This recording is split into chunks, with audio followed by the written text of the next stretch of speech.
you're saying, which I'm very happy that you're talking about this divine mind, because from what I was getting at is that, okay, Tzvi is always calm, he's always happy, he has no pain, no anger, no anxiety, because he does the three principles, and it just, wow, it changes the entire life of you become calm. But what you're saying is that you still have from the divine mind, you could have, let's say you could get angry, you could still get angry. But once you acknowledge that there's a divine thought and divine consciousness, then that allows you to be more calm within the anger that you are experiencing. In a way, I just want to clarify one thing. You don't have to, in order for this to work, you don't need to accept anything or acknowledge anything. Oh, really? Okay, so let's talk about that then.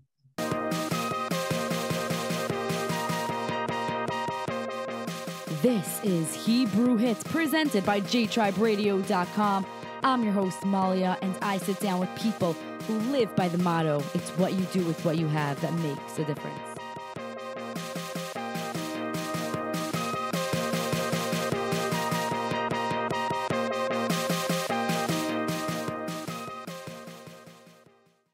What I mean is in order for the principles to give you a feeling, you don't need to know about them. They've been giving you your feeling your whole life. They've been giving me my feeling my entire life. I didn't have to know about them. It's like I don't have to know about gravity for it to work. I don't have to know about addition for it to work. It just works. It works this way. It's been giving me my experiences my entire life. I had no clue most of the time. Yeah. So I don't have to acknowledge them in order for them to work. They work. The question is, I think what you're asking is, well, how does that help me? How does that, if that's true, how does that settle me down? Well, that's a conversation of implications. That's a conversation of, well, if this is true, is there anything that if this is totally true, if this is 100% true for all feeling, then that means we've run into a constant. We've run into a principle. We've run into a psychological paradigm for how human experience comes to bear. That's important. Anytime science runs into a paradigm or a principle, it teaches us things. It says things to us because there are implications. Yes? One implication might be like this. Given the fact that I always feel through this one divine system,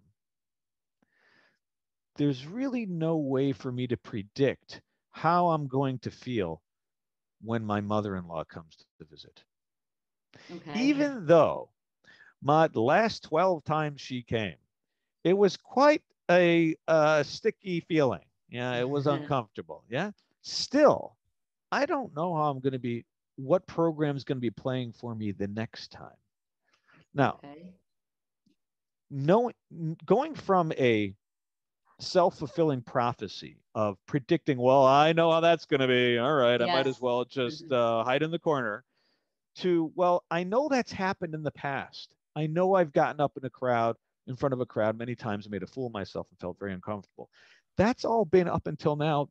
I still don't know what's going to happen this time. So given that I don't know, does that mean that I'll consider it a little bit more, this activity, or that I won't decide ahead of time so that when she opens the door to the house, I'm already yelling at her? Like, it has very practical implications for everyday stuff where we no longer are able to have this equation of, well, you're coming over, that's going to mean misery. I can't say that anymore. And that changes the way I automatically relate to scenarios that I know that are going to be coming up in my life. That would be just one implication. There are many more. So walk me through this type of scenario, because this year has not been an easy year. So like people have struggled with jobs, if people passed away in their family, there's a lot of pain happened this year. So I want to ask you from the pain perspective, right? You have the three principles. So it starts, I'm putting it up here because it helps me. It helps me understand whatever works for you. Yeah, it helps me. You have the divine mind. So it's you're saying all the pain and the feeling of pain is already here, right? So potentially, yes. Potentially. And then it comes to the divine consciousness and then the divine thought, or is it divine thought and then divine consciousness? The order is not important. Order is not important. So it's simultaneous. So this is happening without you even knowing that it's like focusing on it. So with the pain aspect, how can you help your clients get through the pain they're experiencing through this, through the three principles? What usually happens is that I just share the principles and people find their own way. Meaning, usually if someone's coming in to seek help because of pain that they're experiencing, it's because they feel that it's too much. They shouldn't be feeling this way.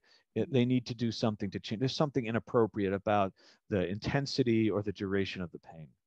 And so usually that happens, or almost always that happens, where pain becomes emotional pain becomes chronic because it's been attributed to something that's happened. My pain is here because someone's passed away. I can't feel any different. Just by virtue of learning how experience works opens people's eyes up to the idea that the potential to feel anything is available no matter what the scenario is. It's much more than just becoming free from the pain, but it's more of people waking up to a certain security that they can have in all feeling. You know, there's this scenario that people talk about a kid who was chased by a vicious dog, and he's like, and he comes running and he gets saved from the dog. He gets bitten even, right? And he's crying, carrying on, and they bring him home and they clean up the wound, they put on a bandage, and the parents get to talking like, oh no, what are we going to do about Johnny? He just had this massive trauma. We better talk to him. Yeah. So they sit Johnny down the next day and like, Johnny, how you doing? And he's like, I'm doing fine. I'm doing pretty good. Well, are you sure? I mean, given all that's happened, he's like, why? What's something going on? Well, yeah. Yesterday you were bitten by a dog. Oh yeah, that was bad. Well, Johnny, how are you feeling? Well, that wasn't good at all. Well, Johnny, you want to talk about it? And before you know it, yes, a perfectly well-adjusted kid who's kind of moved on, develops an attachment or develops a trauma that really wasn't chronic at all. In a certain sense, that's an exaggeration, but in a certain sense, we create problems with feelings that aren't really there. We create a trauma out of the fact that we are feeling a certain way. If the one thing people would learn, though? I believe that people experience things traumatically. However, the idea that having a traumatic experience travels through time independently is false. Say that again. The idea that trauma can travel through time from 30 years after Vietnam is over to today, all on its own, because it happened then, I can feel it now, is false. That can't happen on its own. But the only way I can experience it now, people have it, but the way they experience it now is not via what's happened 30 years ago. It's via the thinking that they are having now. Yes, because it's still in their mind. They're still having either the dreams or the flashbacks, all that stuff. It's still there. How would they get rid of that? Well, it's good news just to find out that these experiences that I'm having now, I'm not a victim of my past. I am experiencing them now in one particular way via a mind that's actually infinite. Like there's a million other ways that I could experience it. I only know this one way right now. Now they're taught, well, that's the only way you can experience it because, you went through Vietnam, you went through a trauma, you poor thing, which is, I'm not saying don't be compassionate, but don't be so compassionate as to box people into a life of victimhood. That's not compassion. That's ferociously evil. I want to wake people up to the fact that despite anything that's happened in their life, you don't have to just overcome it. You're far, far greater than anything you can imagine. The capacity for evolution is so inbuilt that I want to wake people up to that. I want to show people the stories that we see over and over again, but we kind of just brush under the rug of people who have gone through what we would consider terrible circumstances, the circumstances that would destroy anyone. And yet they found a way. There's a way for you too. There is a way. And Yes. I've seen over and over again that just by learning about these principles, getting curious about where your experience comes from, is the beginning of a journey of evolution that wasn't available for people as long as they believed that, no, I feel what I feel because of what's going on around me. Uh, Wow. as those types of ruminations start to fall off people's minds, where they just find themselves being preoccupied less with blame, or they find themselves giving up less because, well, look at the circumstances, I might as well give up. People seem to get over that way more quickly. They get back in the game more quickly. There's so much that I still have to learn about. There's so much stuff that I'm still carrying around that I still haven't insightfully realized that, hey, I've been outsourcing my well-being. I've been limiting myself by Wow. virtue of an innocent misunderstanding. That's a lifetime of unfolding. And there's no telling where it can take you. And that's what my entire show is about, by the way. It's the mantra of my show is, it's what you do with what you have that makes a difference. Showing that do not fall into victim mentality. You know, there are so many tragedies that could happen and so many really, really, really, really hard things. But if you become a victim to that, that's it. You're falling victim to what happened in your life. And Exactly. if you say, I'm going to get out of this, then you really, really can. Now, I want to know why every psychologist in the entire world is not focusing on this. Why are they focusing on unwinding? Like, what really is the universal truth about psychology that it seems like Yeah. you have that they don't?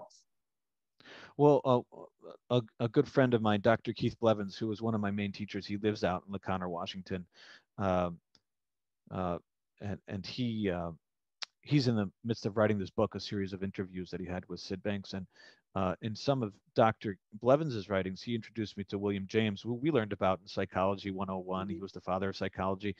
And William James complained in his time that psychology has no principles.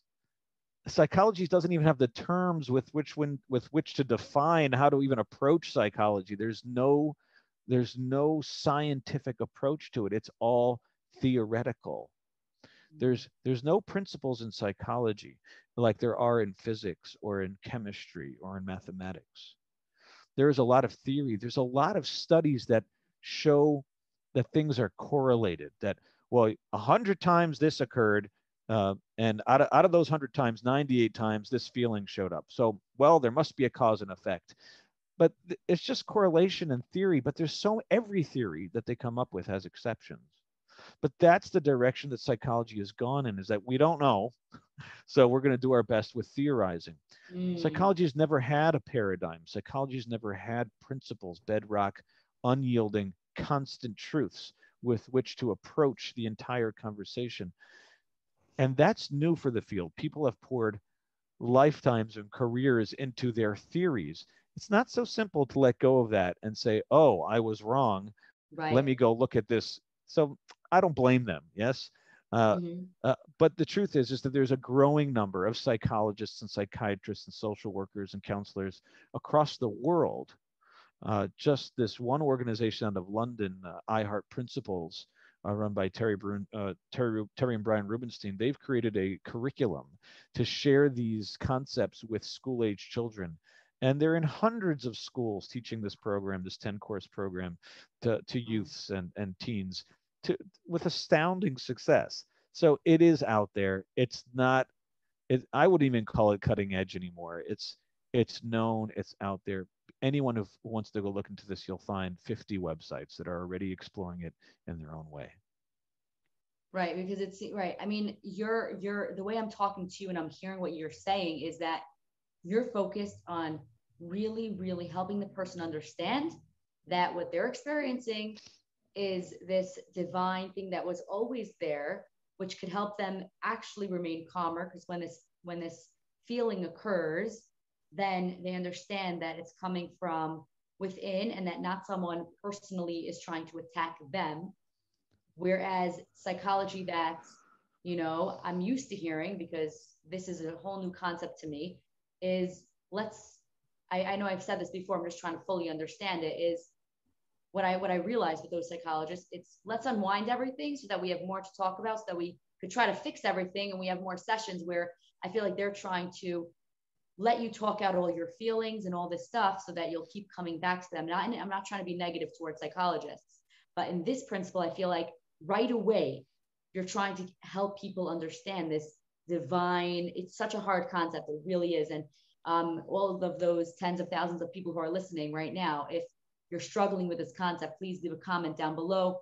I'll send it over to Tzvi and we could help you, understand it more clearly. Sid Banks, he just spoke and everybody felt better. Like everybody was healed. So it seems like, I know I may not sound so clear because I'm still understanding this whole concept, but from that, it seems like you guys are really trying to heal people, even if it just takes one speech, like it could take one speech, but it could also take 6 months, right? Yeah. There's so much I want to tell you, and I know our time is limited, but I think, first of all, let me just respond to the psychologist thing. Everybody all psychologists, the vast majority of psychologists and counselors and psychiatrists are trying to help out of the goodness of their heart in the best way they know how. It seems to me, though, that the best way they know how is not helping, it's hurting. Right. And so I'm not mad at them. I'm not angry at them. I don't think they're evil. I just think the evidence is showing is that society is slipping further and further into loneliness, despair, depression, anxiety is rampant. It's amazing how many people call me with anxiety. It's just like, yeah. It's getting worse. There's something that's not working. And this is an idea. It's not just one person saying it. It's not 10 people saying it. It's thousands of people who are struggling to express it. Sid Banks was a phenomenon. The man was, you got to read up on him. He was a piece of work. The man had an incredible transformation. And when you were in the room with him, he just had something going on for him. But he was insistent. This wasn't about him. He would tell people, if you're listening to my tape, back in his days, there were tapes. If you're listening to my tape, you're driving in the car and you're listening to my tape and you have insight, take the tape and throw it out the window. He would say repeatedly, do not listen to my words. And I'm asking your audience to do the same. Don't listen to my words. This isn't about, you think you're going to figure this out in 5 minutes. I'm a pretty smart guy. I consider myself a smart guy. I'm still learning about this. Yeah. Right. Approach this not like a college course or a certificate class where you're going to master the information, memorize it, put it down on a test and get your certificate. This is more of, it's an unfamiliar way of learning, but you're approaching something that will forever unfold for you in ways that will amaze you and that were unpredictable, things that you can't imagine will happen to you, simply by virtue of getting sorted for yourself, not just how your experience works, but discovering that inside of you inherently, with the package, is all the well-being, resilience, wisdom, and security that you could ever look for, ever dream of. It's all there already. And each time people discover that, their marriages start to unfold differently. The way they go about shidduchim unfolds differently. Really? The people who are desperately looking for some guy to complete them. Yeah. Well, they date a certain way. Yes. Right. And sometimes, that scares guys away. Somebody who is whole already, the idea of you have to derech eretz kadma l'Torah. Have you heard of that? You've heard of that before. Of course, yeah. Be a mensch first, and life unfolds very differently. My Rav said a very shocking thing to me once. He said, Torah was designed for healthy people. It's not to say that unhealthy people are not obligated in Torah, but it was designed to work with the principles of how the world works. If people approach Torah like Torah is going to make me feel good, it's going to give me fulfillment. It wasn't designed to fulfill you. You're already fulfilled. You're already whole. Torah is something else. So not only does it make a difference in the way you approach your work, your family, your play, but the way you approach your avodas Hashem it will evolve much differently, given that you're going to be having insight into where your experience is coming from and what you really are at your essence, at your core. And as that happens, you'll look back after a few months or a few years, and you're like, hey, how did that happen? You know, it's You're kind saying of you have like to that. really know yourself, though. You have to really know who you are, or no? You do need to know yourself, but not in the sense like, oh, I need to know my truth. You need to know who we are at our core as a human race. It's a universal truth that's true for everyone. Everyone. Everyone. Yes. Everyone. It's so universal. how does one unfold the truth, though?